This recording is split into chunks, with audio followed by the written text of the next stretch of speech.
দর্শক, বেগম খালেদা জিয়ার শারীরিক অবস্থা নিয়ে সবশেষ খবর জানাতে সরাসরি যুক্ত হচ্ছেন সহকর্মী জান্নাতুল মোহনা। মোনা, খালেদা জিয়ার শারীরিক অবস্থা নিয়ে কি বলছেন চিকিৎসকরা, কি তথ্য দিতে পারবেন?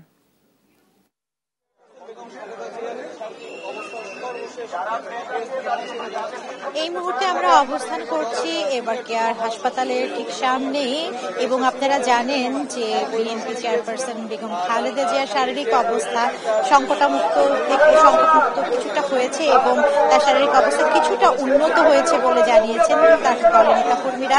এবং আপনারা জানেন তার জন্য তার নেতাকর্মীরা এবার কেয়ার হাসপাতালের সামনে ভিড় জমিয়েছেন এবং ভিড় সরানোর জন্যই ঢাকা মহানগর উত্তর বিএনপির আহ্বায়ক আমিনুল হক মাইকে তারা বারবার বলছেন যেন নেতাকর্মীরা এখান থেকে সরে যান এবং সরে গিয়ে তারা এলাকা থেকে ভিড় তৈরি হয়েছে সেই ভিড়টা যেন হচ্ছে না হয় এবং সেই আহ্বান জানাচ্ছেন এবং যেন তারা বাসায় কিংবা বাসা থেকে কিংবা ওনারা মসজিদ থেকে তারা যেন দোয়া না। আমরা একটু তার সাথে কথা বলতে চাই।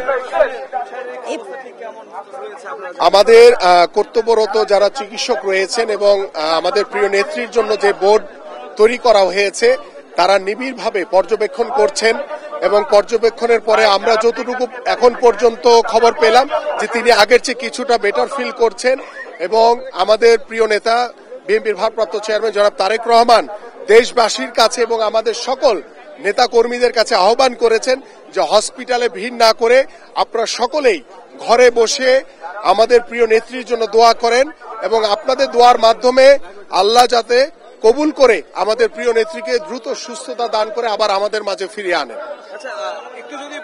দর্শক শুনছিলেন যে যারা রয়েছেন এখানকার দলের নেতা কর্মীরা তারা জানাচ্ছেন হাসপাতালের সামনে ভিড় না করে যেন তারা নিজ বাসা কিংবা মসজিদে বসে দোয়া করেন বেগম খালেদা জিয়ার জন্য, যেন তিনি দ্রুত সুস্থ হয়ে উঠে এসে ফিরে আসেন।